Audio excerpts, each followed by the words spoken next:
ഇപ്പം നന്നായി തിളച്ചിട്ട് കുറച്ച് നേരമായി. നമുക്ക് വെന്തിട്ടുണ്ടോ എന്ന് നോക്കാം.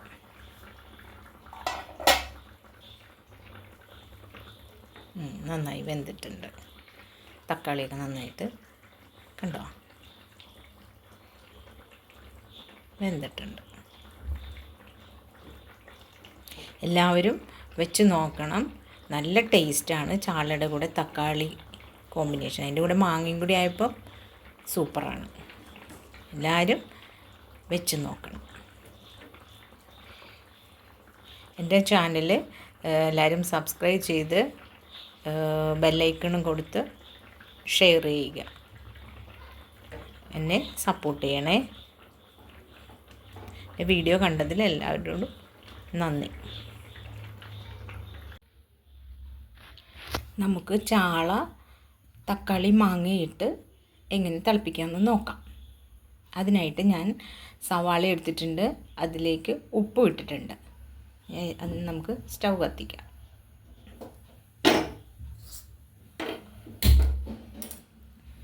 സ്റ്റൗ കത്തിച്ചിട്ടുണ്ട്. ഇനി അതിലേക്ക് വെളിച്ചെണ്ണ ഒഴിക്കും.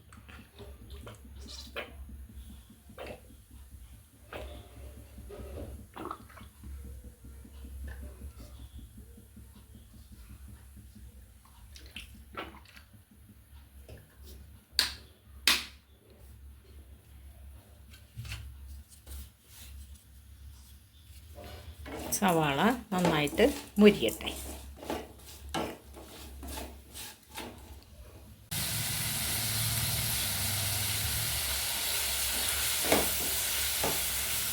സവാള നന്നായിട്ട് മൂക്കട്ടെ.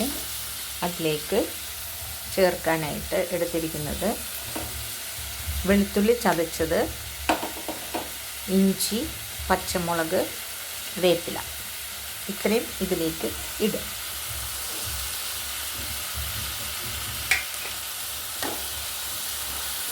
നന്നായിട്ട് ഇളക്കി കൂട്ടുക.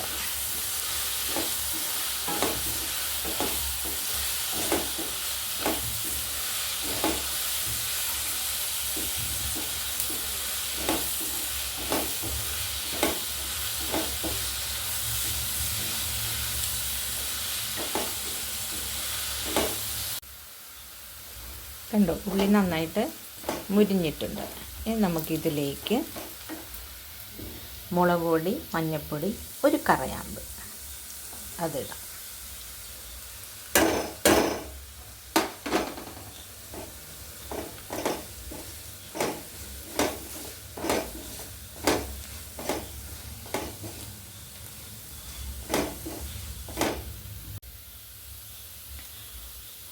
കണ്ടോ, മുളക് പൊടിയും മഞ്ഞൾപ്പൊടിയും നന്നായിട്ട് മൂത്തിട്ടുണ്ട്.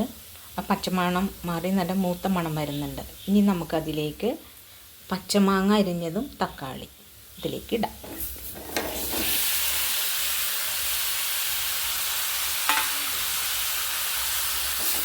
മസാലയിട്ട് നന്നായിട്ട് മിക്സ് ചെയ്യുക. ഒന്ന് അതിൽ കിടന്നൊന്ന് ചൂടാവട്ടെ. വെളിച്ചെണ്ണയും ഇതൊക്കെ ഇട്ട്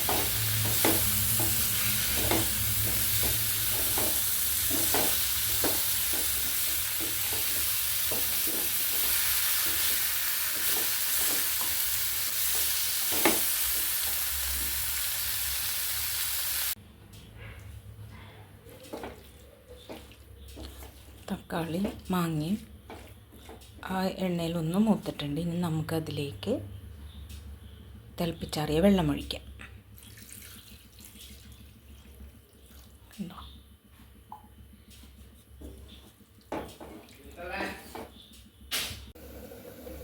കണ്ടോ, ഞാൻ മഞ്ഞൾപ്പൊടിയും മുളക് പൊടിയും ഉപ്പും ഒക്കെ കൂടി പുരട്ടി വെച്ചിരുന്ന ചാളയാണിത്.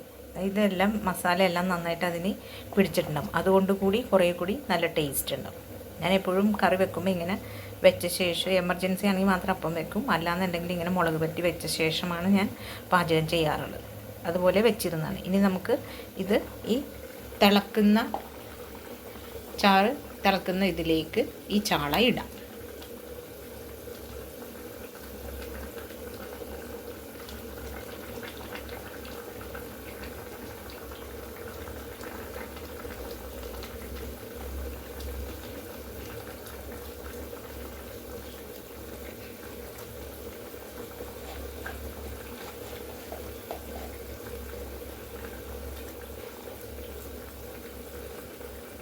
കണ്ടോ, ഇത് അതിൽ കിടന്ന് വേവട്ടെ നന്നായിട്ട്.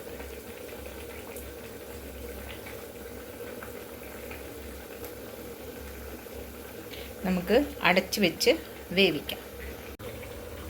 കണ്ടോ, അടച്ച് വെച്ച് വേവിക്കാം.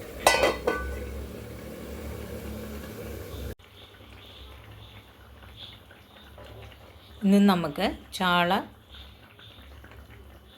തക്കാളിയും മാങ്ങയിട്ട് തിളപ്പിക്കുന്നത് എങ്ങനെയാണെന്ന് നോക്കാം. നല്ല ടേസ്റ്റി കറിയാണേ.